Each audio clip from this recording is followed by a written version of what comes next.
Okay. Moving along then, we're in Esoteric Astrology Adventure, number 81, Section B, page 238 of the book Esoteric Astrology.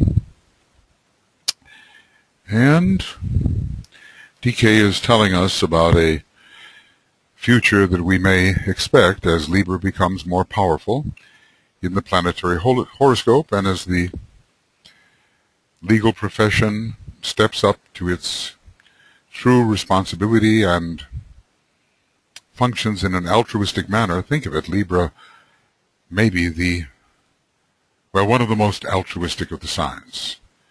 The sign of the Golden Rule, where we are always thinking of the just and correct treatment of others.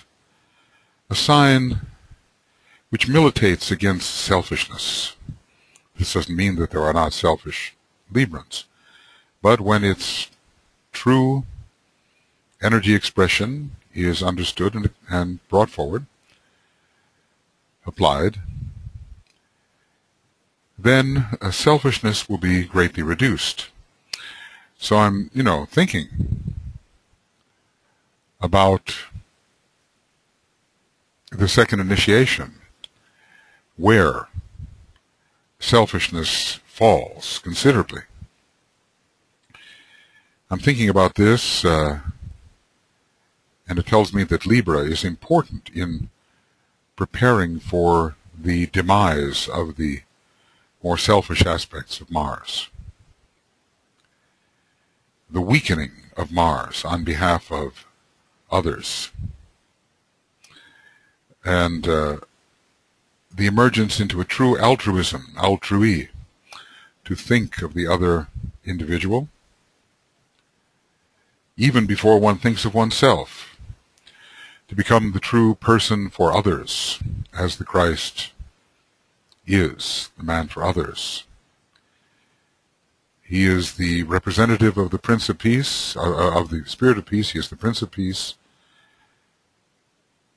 It seems that the Christ has a strong Libran quality in his horoscope. The Masters do have horoscopes. DK has told us about the horoscopes of some. We know a little bit about it, and we suspect that in the horoscope of the Christ we will find not only Pisces, the foremost second ray sign, but as well the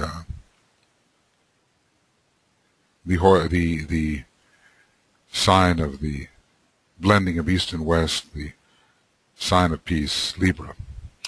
All of these good things, all of this will come about because Libra rules the present interlude.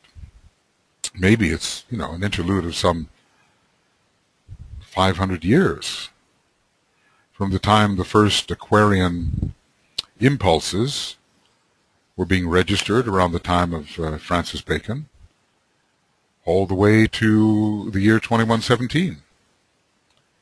I think he supposedly died in 1616, if he died. There is question about that. All this will come about because Libra rules the present interlude and might be regarded as the master of no man's land, as one of the masters of the wisdom called it lately. I'm reminded of the First World War and the battleground, a horrific crater-marked area between the trenches of the opposing sides was called no man's land. Perhaps no man could survive there in that respect. But the no man's land here talks about the uncertainty experienced, I think, in Libra. We are in an uncertain period with the overlapping energies of Pisces and Aquarius contesting. And this overlap is not easy to handle. We have such a war going on, at least on inner levels, between those who embrace cling to the old Piscean paradigm, and those who are looking for something new and better, and sometimes forgetting the lessons of history as they search, looking towards Aquarius. These conflicting streams are contesting, but increasingly the power will be transferred to Aquarius and Pisces will be subdued, leaving, we are told, fading out entirely by the end of the 21st century, this our century. So this uncertainty, this transitional phase, which somewhat correlates with the esoteric rulership of Uranus,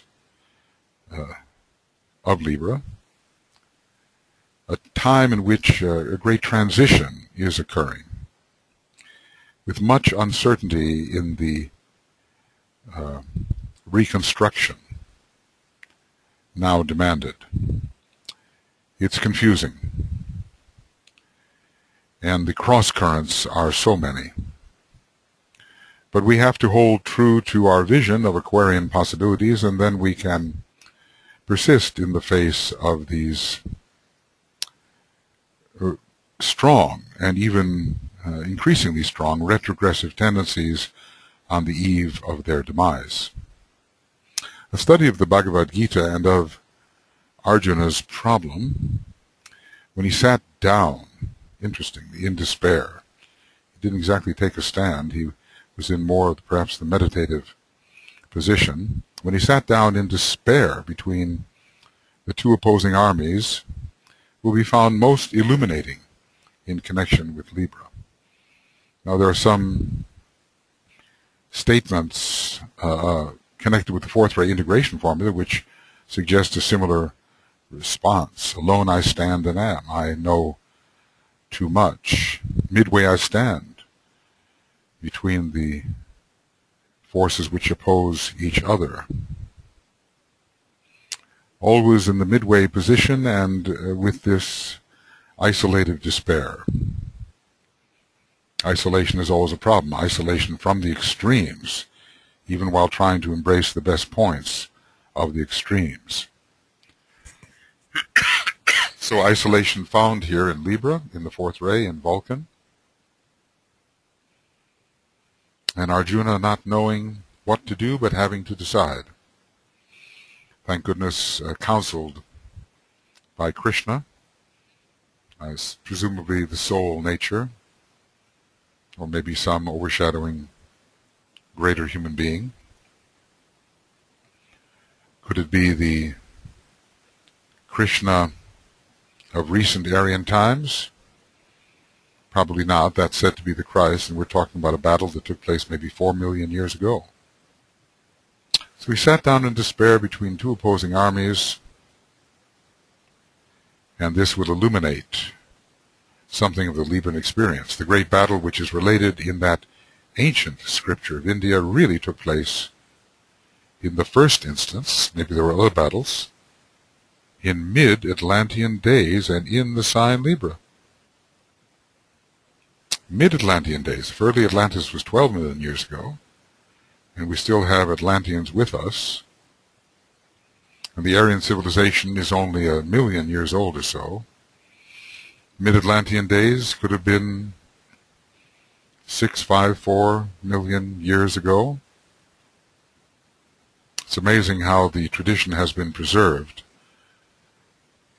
The oral tradition, probably, maybe some written, and is still influential upon us in these much later days. How slowly man evolves on this planet. Millions of years required for the lessons to really sink in.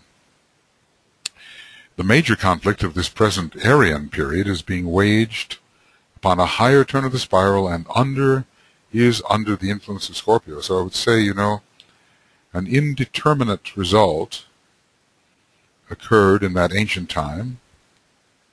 The Black Lodge was somewhat defeated, but not entirely driven back. The White Lodge chose to distance itself from the objective scene, even though in a way it prevailed, it was indeterminate, uncertain conclusion. The conflict of the present age is really a life or death conflict, as Scorpio would indicate. The major conflict of this present Aryan period, at least 4 million years later, is being waged upon a higher turn of the spiral and is under the influence of Scorpio. Maybe in terms of the sign Scorpio, we might say there was a precessional age which was ruled by, Libra, precessional age in those ancient times ruled by Libra. Maybe great turns of the wheel, 12-fold turns, Platonic years, are also ruled by a particular sign. They certainly have to be distinguished one from another. They have to have their own unique quality. They can't simply be repetitions. So you kind of wonder, in the turn of our present 25,000 years,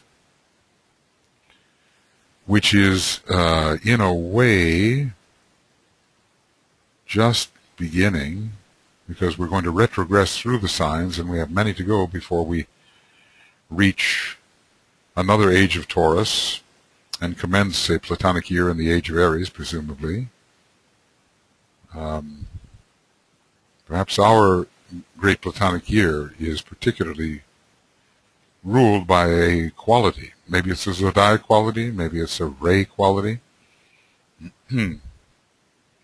How fascinating it would be to know and understand the science of cycles, so that the timing of the expression of energy that we give forth would be far more exact and useful in expressing the divine plan. Okay, so the conflict in the past prepared the world probationary disciple, humanity, for the path of true discipleship. So it's almost as if, and I think he basically says this, that probationary discipleship is associated with Libra, and true discipleship with Scorpio. And this doesn't mean, of course, that you cannot have probationers in Scorpio and true disciples in Libra. Of course, you can. We cannot determine any particular stage of human development simply by looking at an astrological chart. We have to begin with the particular form, both gross and subtle, which is conditioned by the signs, in order to know how those sign energies will be received and applied.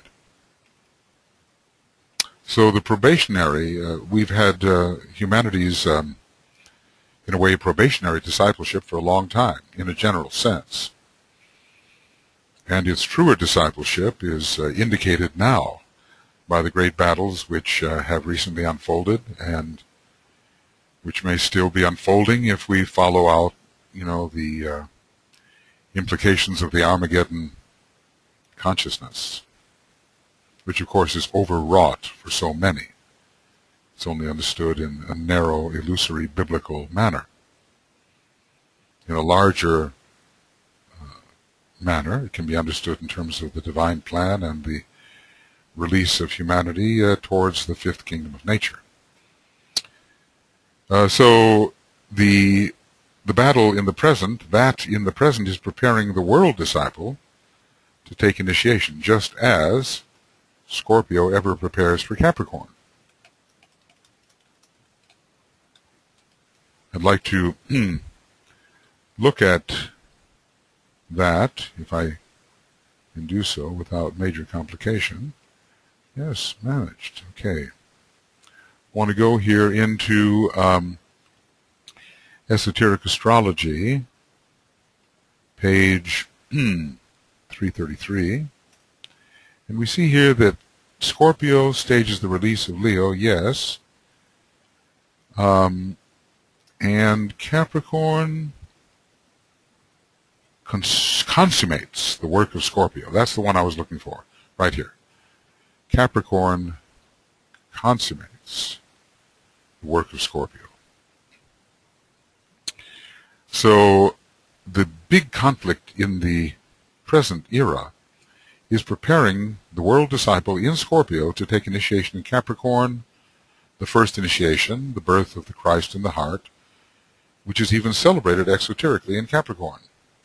During the vast interim, which I suppose only a master can appreciate, we talk about millions of years, but even a lifetime seems long. During the vast interim between the Atlantean decisive happening, I suppose decisive because, well, let's just say that the White Lodge did win, and Arjuna did decide. A decision was made, but neither side won a completely decisive victory. It was a decisive happening. Black Lodge still persisted and grew in power in many ways, as we see in the present attack during the 20th and perhaps 21st century, and beyond even, because the final defeat of the Black Lodge will not occur until the day of judgment, millions of years ahead, whether in this chain or in another. So during the vast interim between the Atlantean decisive happening and the present time, a great reorientation upon the wheel of life has taken place. So kind of a reversal of the wheel in larger human terms has taken place. And since then, several million men have passed from Scorpio into Libra, symbolically speaking, because it may not be, this is more in terms of the energy, it's not in terms of sequential incarnations. About the sequentiality of incarnations we can study when we can actually see these things and have the horoscopes. But anyway, since then, several million men have passed from Scorpio into Libra, symbolically speaking, and there have been weighed in the balances. In other words, the decision regarding values has occurred, and they have decided. And according to their decision, so is their spiritual value. So is their spiritual weight. If they choose correctly, they have greater spiritual weight, and incorrectly, less. And there have been weighed in the balances and have afterwards refocused their desired life towards spiritual aspiration. So we find that in Scorpio, not only in Taurus, there is a keen spiritual aspiration, and it even begins, I think, in Libra. They have refocused their desire life towards spiritual aspiration and reinforced their determination to move forward, and thus have returned into Scorpio upon the reversing wheel. No, he doesn't say reversed wheel, it's reversing, because there are still many counter currents and backward pulls. Ponder on this thought, for this constitutes the real problem for the masses of intelligent men at this time. They are distinguished from the mass consciousness. They are no longer moving clockwise. They are moving against the stream, against the natural human stream, which is still so involved in its own elemental life. They are moving through spiritual aspiration towards reception of the soul energy and identification with the soul energy. And there is a rending process, and eventually they will be ejected by humanity at the fourth initiation, cast out. And because they are cast out, it occurs to me, Pluto must be active. Because the initiate of the fourth degree is cast out, rejected, then Pluto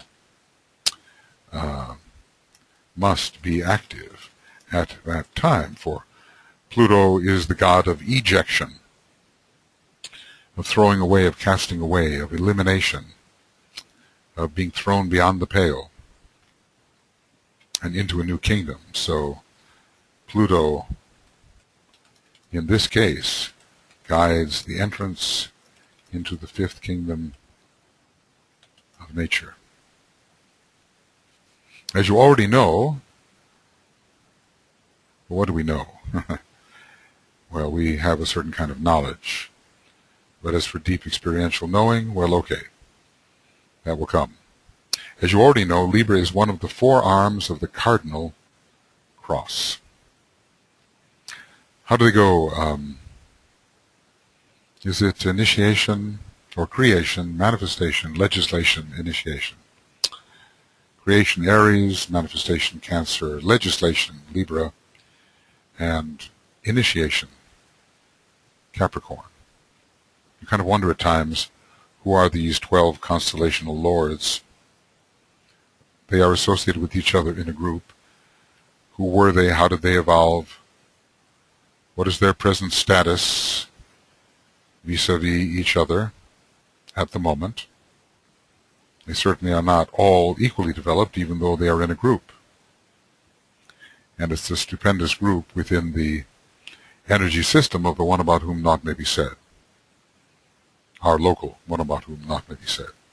As you already know, Libra is one of the four arms of the Cardinal Cross. This accounts for our difficulty in understanding the real nature of its influence. I mean, we certainly understand quite a bit about every one of these signs, but when DK uses a word like real, it suggests that it's a much higher function than we would normally think of, as we are not initiates of high degree who are crucified upon the Cardinal Cross as Sanat Kumara is, as a Chauhan would be, I suppose even as a master would be.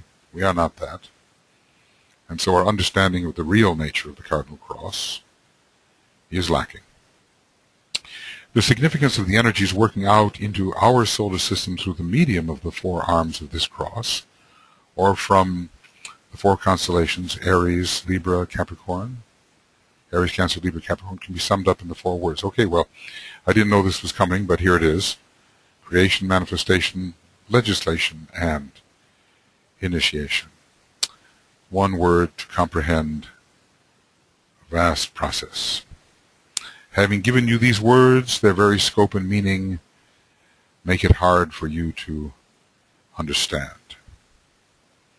Well, Aries is the birthplace of ideas, and ideas are to come into form through thought. Manifestation suggests embodiment and requires the seventh ray. Legislation requires a balancing between tendencies, which move forward toward the plan or backward towards the conditioned world in the elemental spheres. Initiation brings freedom. Well, that's just, scratching the surface, and we could each meditate upon these meanings and how they would express in our lives if we have these signs accented in some way. Certainly the Cardinal Cross is not emphasized the way the fixed cross is in our lives. Whether or not we have anything in fixed cross signs, we have to consider the fixed cross because we are aspiring disciples. But if we have nothing in the cardinal signs, well, we have not reached the point where the cardinal energies are directly applicable to us, at least in their highest expression. Creation, manifestation, legislation, initiation. Cosmically, they mean the activity of deity when spirit and matter are brought into a definite relationship and under divine purpose, produce that fusion of living energies which will be adequately potent in time and space to bring that purpose to its desired consummation. What a definition! A definition of creation, or Aries activity. This is what Aries does in a cosmic sense. Cosmically, the activity, so interesting about the way Aries, just like Mars, is associated with activity, even though the third ray is not apparently expressing through Aries, though who knows, the first and seventh are. I begin to think that every one of these constellations has three rays expressing, but Just as a human being can have in his three periodical vehicles two identical rays and one that's not, perhaps a constellational deity can as well, and need not have three distinct rays, ruling its monadic, soul, or personality nature. So what will be the other ray of Aries? First and seventh ray, in this world period at least, are active.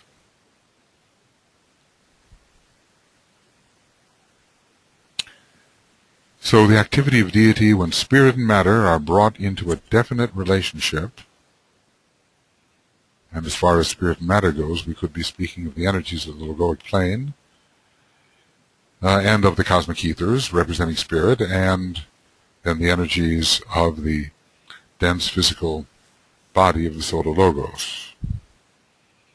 That could be spirit and matter, or it could be on a much higher turn of the spiral. They mean the activity of deity when matter and spirit and matter are brought into a definite relationship and under divine purpose, that is behaving in accordance with the archetype, produce that fusion of living energies, a certain type of fusion, guided by the pattern of purpose, which will be adequately potent in time and space to bring that purpose to its desired consummation. So something is created, some configuration is created, which will bring purpose into expression and into consummation. A configuration is created which will bring purpose into expression and towards consummation eventually. This is creation or Aries activity. He's giving us cosmic definitions. They mean also, notice, we're dealing with Libra, and there are many abstract issues we are discussing. Of course, we're also discussing some nitty-gritty issues about right-human relations and even about the ways of raising children by attending to all of their specifically physical needs. But we go off in this chapter into large speculations. They mean also the objective of appearing of the thought form which God has thus created, and in which is embodied his desire, his will, his purpose, and his plan. This is manifestation or Cancer in activity. So the appearance, manifestation is the appearance of a thought form.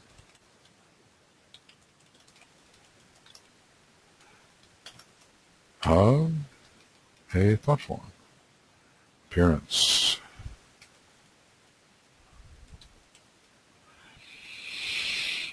And really all that we see around us, which appear to be concrete objects, are precipitated thoughts, not necessarily originating from man the thinker, but from some kind of thinker. They mean also, again, the working out of the plan under spiritual and natural law, which is evolutionary in expression. This is the goal of evolution and its expression, and is steadily revealing the nature of God, for the laws under which this solar system of ours is governed are expressions of God's quality and character. This is legislation. This is the one we're most interested in at this point. And I'll just underline these. This is Libra, in activity. In activity. What is legislation in this cosmic sense? The working out of the plan, not just in any way, but under spiritual and natural law, which must be obeyed. These are the things that may be done and may not be done, which is evolutionary in its expression. So spiritual and natural law incline the system towards evolution rather than devolution. This working out is the goal of evolution, and its expression is steadily revealing the nature of God, but in a specific way and within specific boundaries. Boundaries are involved wherever Saturn is involved, and Libra, as one of the major signs of the law, does create boundaries of what is right and wrong. We cannot violate, really, the law of love, at least as Libra is applied now in our solar system. If we violate the law of love, we're violating the law of karma, and we are reprimanded by the greater laws themselves. And this expression and is steadily revealing the nature of God, for the laws under which this solar system of ours is governed, so we're confining ourselves to the solar system at the present time, are expressions of God's quality and character. So we cannot deviate from expressing God's quality and character, not for long. Under time, the law will prevent it. So this is legislation determining the manner in which this working out of the plan can occur, and the decisions involved in determining whether actions taken have been in line with this plan, following spiritual and natural law, or have been deviations from. So not all things are allowed. Within a certain boundary, within certain confines, certain types of action are promoted. Legislation promotes action in alignment with the law and regulates against action which is deviant from the law. God has been the legislator here, the Solar Logos as God.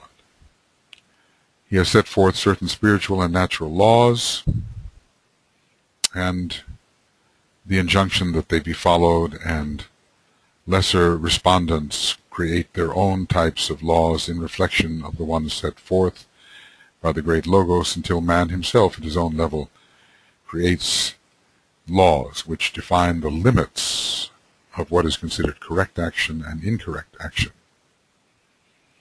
Man's laws may be still selfishly Martian-based,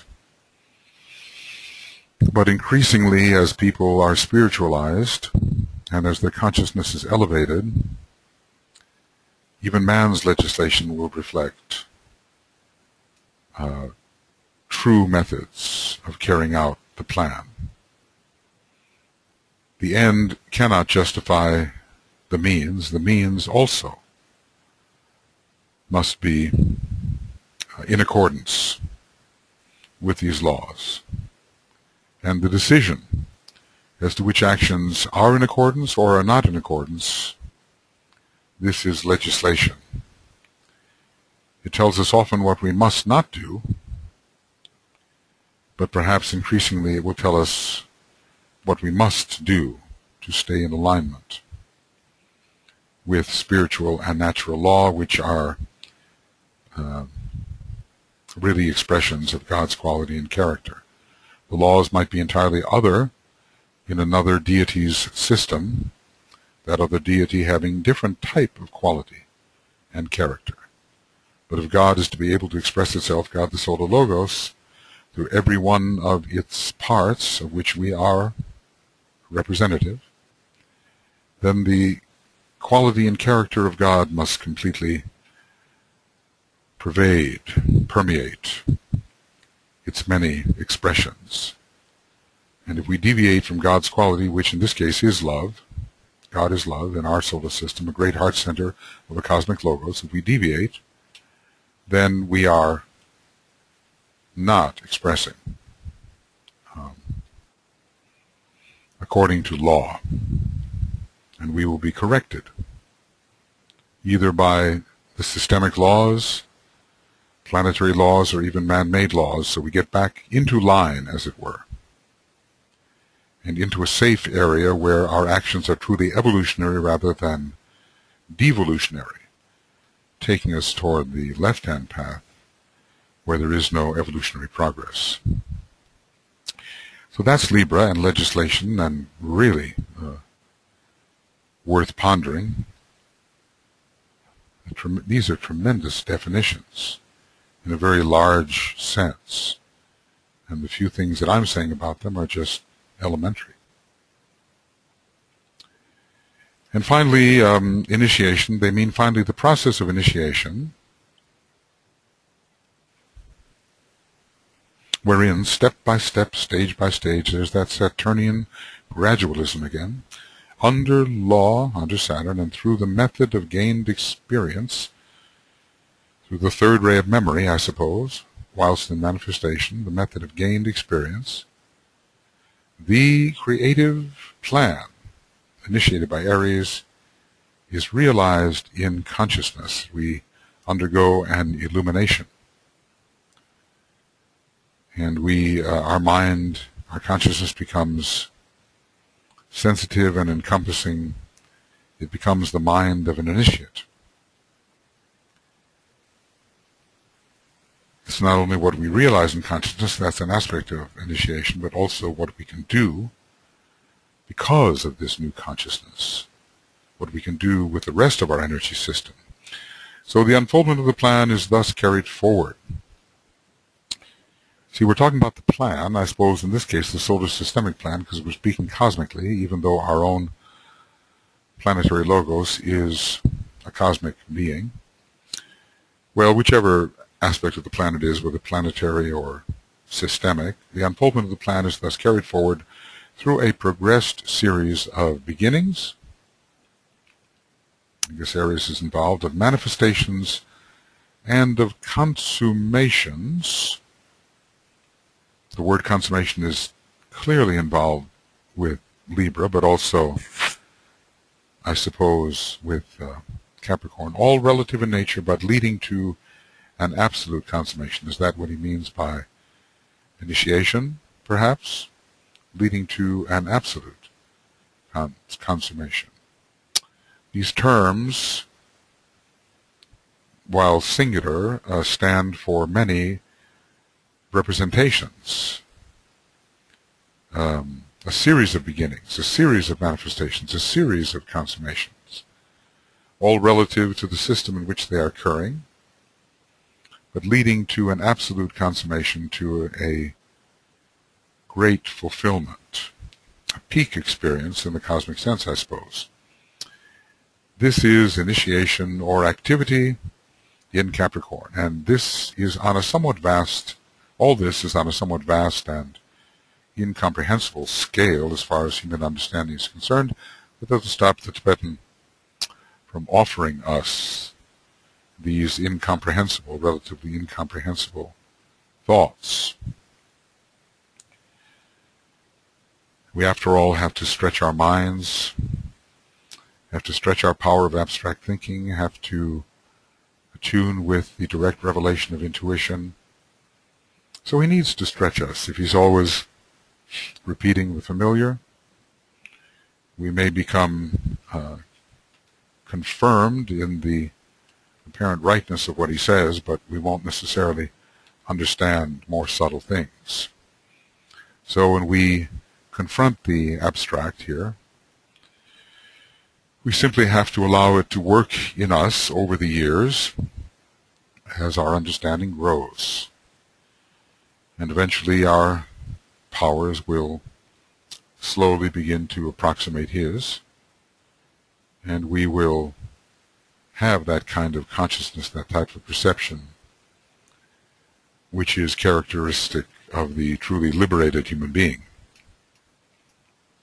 But consciousness and understanding of the large purpose which lies behind the more exoteric intent of the unfoldment of the consciousness in this solar system, in the planet, in man, has to be grasped eventually towards the final stages of the evolutionary process. And I assume that also includes the path of initiation, because initiation too is evolutionary.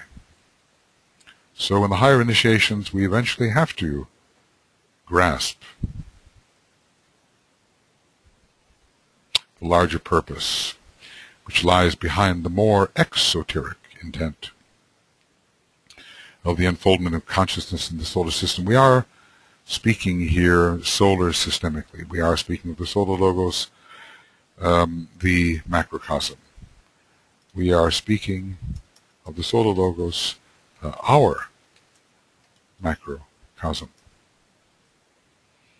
When this understanding unfolds, then man becomes an initiate, vacates his position upon the fixed cross. So this is going to occur Someone else will have to fill the position, I suppose, as nature does abhor a vacuum.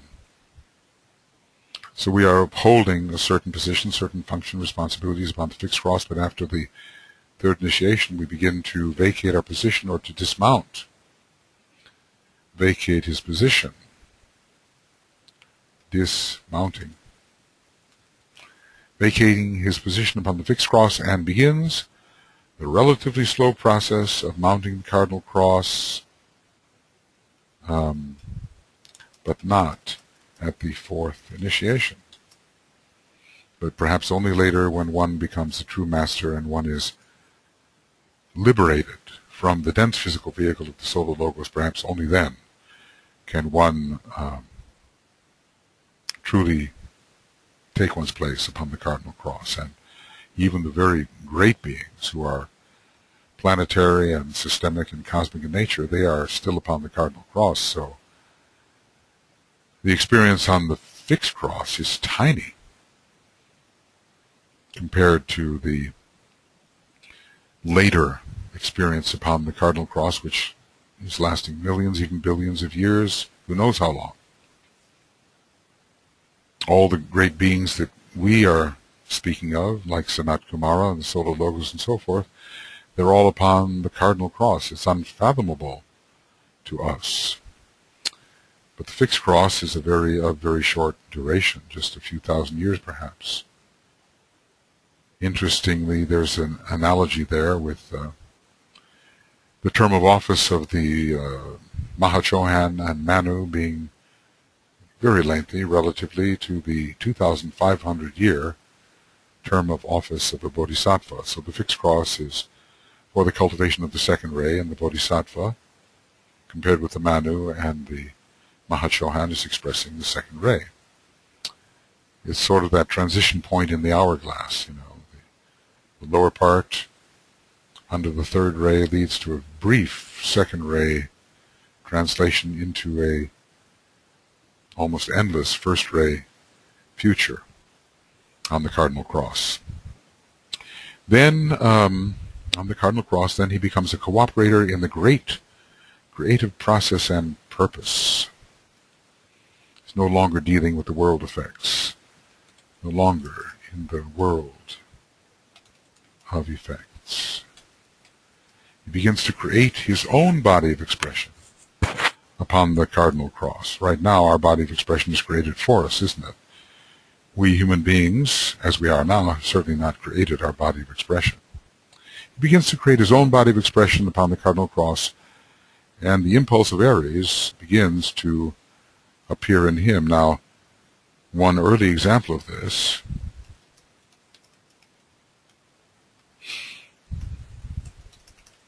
is the Maiva Rupa.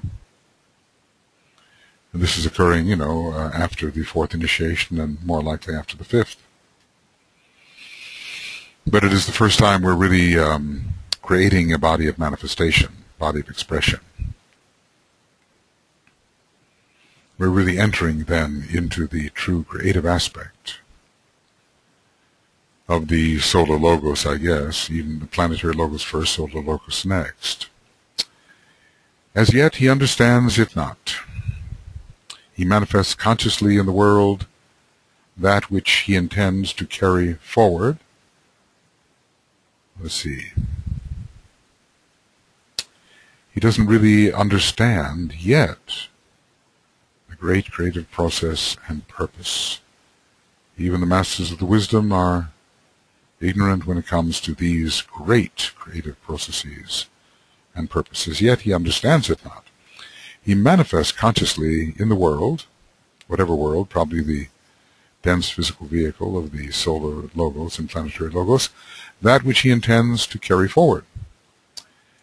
And Cancer reveals to him its secret, presumably the secret of manifestation. Aries, the secret of creation. Cancer, the secret of manifestation. Libra, the secret of legislation. And Capricorn, the secret of initiation. He manifests consciously in the world that which he... See, right now we have unconscious manifestation. We wake up and here we have a body. That's not a conscious manifestation. although within our causal body and in cooperation with the solar angel, we may have been planning somewhat what that manifestation would be. But we're certainly not in conscious control when we awaken on the dense physical level of the solar logos with a body, which perforce we must use because we are temporarily imprisoned within it. So he manifests consciously in the world that which he intends to carry forward, and Cancer reveals to him its secret. He becomes his own legislator, making decisions about behavior, about thought, about the quality of the interacting energies which are in our energy field. That's such a good perspective here. We don't need someone to legislate for us. We've been subservient to the law for a long time, and gradually, as we adhere to the plan, we're becoming the law. He becomes his own legislator, ruling his conduct wisely and controlling his impulses. There are the impulses, Saturn in Libra controlling Mars in Aries, controlling his impulses intellectually. It's the third-ray sign. And then Libra enables him to balance the material and spiritual law. And when he has done all this, first of all, let's underline this. When he's done all this, he discovers himself ready to enter into a new and deeper experiment, or into new and deeper experiments, should I call them experiences, and as a participator in the divine plan and a cooperator with the divine purpose. He then becomes his own initiator and is ready to take initiation. And there are many initiations of which we are speaking, because we're talking cosmically here, and of those who are upon the Cardinal Cross. So whatever high thing Capricorn means to the developing human being, it means still something higher to those who are taking their place upon the Cardinal Cross within a far greater creative process. So, if we are to become our own legislator, we have to wisely decide about our actions, our thoughts, and their consequences, whether they are lawful, whether they are in line with the divine plan and the great law of love. And as we control and balance our various impulses, we learn to balance the great poles of our nature, spiritual and material, soul and personal. And when that balancing has occurred, we are fit and in resonance with the higher energies. And then we can enter into these deeper experiments and experiences, and we are fit now to participate in the divine plan as a cooperator in the divine purpose. Let's just say that we are sufficiently fit. And he becomes his own initiator. He initiates the state, which is that of the initiate, and being the initiate, he is ready to take initiation. We cannot become the initiate, ready to take initiation, unless we actually initiate the requisite state, that which is required. No one's going to do this for us, so we undertake our own development and initiate a program which will make of us the initiate, ready to take initiation and be confirmed in the state we have created for ourselves, what we have made of ourselves. So, we become our own legislator, our own initiator, maybe our own creator and manifester. Such are the paradoxes of the spiritual life. Well, the apparent paradoxes, and we have to ponder on them, because they are only paradoxes to the lower consciousness, which cannot, as Master Morya says, contain the opposites. He asks us to contain contradiction, to contain the opposites. And when the fourth ray does its work upon us, we can indeed contain paradoxes and understand them, going beyond the apparent contradiction into a deeper level of understanding. I mean, how can you give everything away and yet receive everything? It's an apparent paradox. To him who gives all is given. It doesn't seem that way at first. But further progress on the path and understanding of the dynamics of our systemic laws helps us understand that to give is to receive, and so forth. He who would have his life must lose it to find it.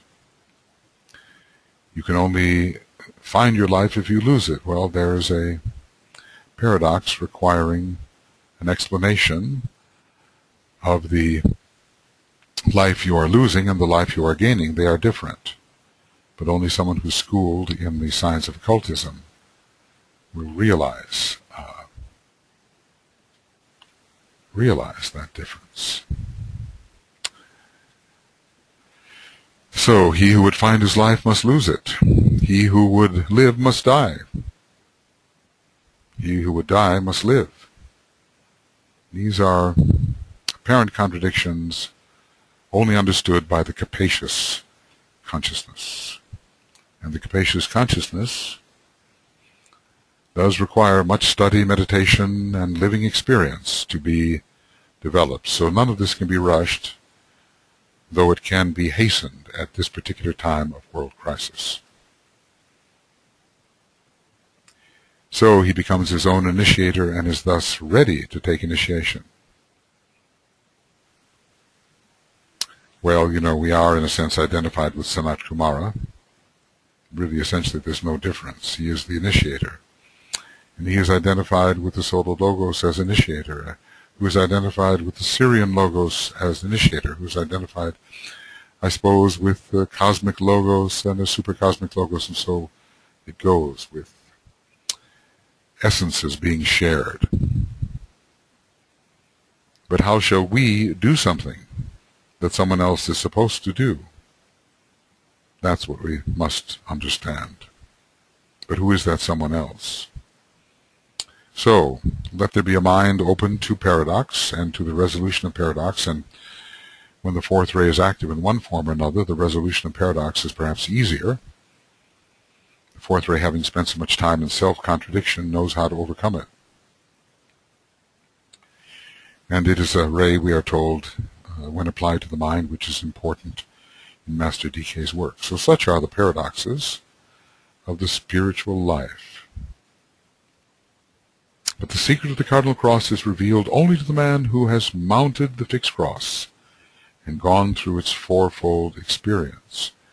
So this is another way of saying the old biblical statement, no man cometh to the Father except through me. No man cometh to the Cardinal Cross except through the fixed cross. No man cometh to the Spirit except through the soul. The fixed cross being the cross of the soul, the Cardinal Cross the cross of the Spirit. If we try to skip a step, then we have a real problem. I think some of the will-driven men of the Second World War tried to skip a step and to connect Shambhala to the personality without going through the experiences of the fixed cross, or at least all the possible experiences. It is not possible to say more than what I have said. That in itself is a kind of a statement that one could certainly ponder. So he's not saying that he may not say it, he just can't say it. He's not allowed, or is our understanding so pitifully small that whatever more he would say would only cause confusion, and as much as he has said can bring a degree of revelation. Okay. But we're getting there. Maybe one more paragraph. Libra is an air sign. There are 3 air signs in the zodiac, and their interrelation makes a most interesting study and well worth the close investigation of the student. A kind of close attention, close investigation of a subject is often found with the second ray and the third and fifth helping. Well worth the close investigation of the student, and as are all the major triplicities, fire, earth, air, and water. Each of these signs is to be found in one or other of the 3 crosses. So now maybe he's going to get a little more into the technical astrology of Libra. Gemini, the twins on the immutable cross, expresses duality. Libra, the balances on the Cardinal Cross, expresses equilibrium. And Aquarius, in a way the highest of the air signs, though on the fixed cross, expresses initiation. And Aquarius is indeed one of the initiatory signs. Sometimes we say, well, it's only Capricorn, but no, that's not correct. Aquarius is right up there with Capricorn, ruling the higher initiations. Water carrier, and here we are on the fixed cross. So there's a pervasiveness, a mutability, a connectedness with these air signs. They are not condensed. Perhaps they are the least condensed of all the elements. All the other elements seem to be more tangible, even fire. So we will move on to a consideration of the three air signs when we take up Esoteric Astrology Adventure 81C. Right now, we will sound together the great invocation in concluding the second hour of this program.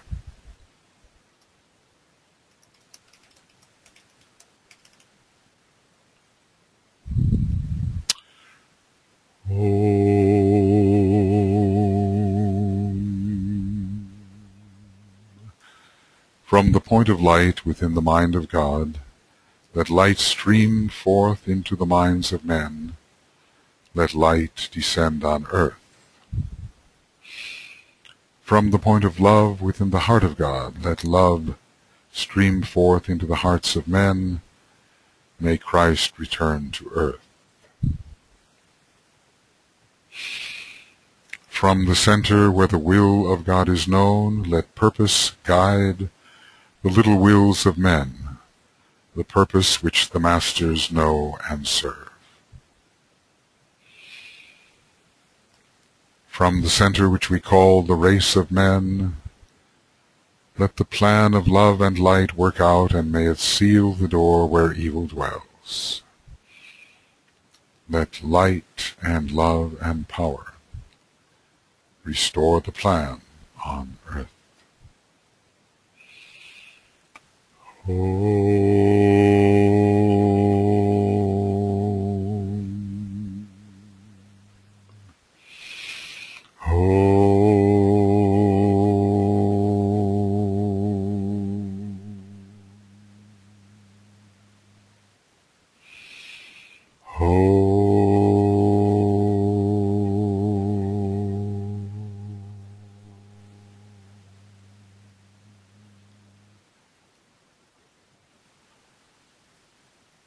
Okay, friends. Good. That's the end of 81B. And we will resume fairly shortly. I always try to take just a little break between these hour-long presentations, walk around just a little bit, and try to catch my mental breath. We'll be working soon.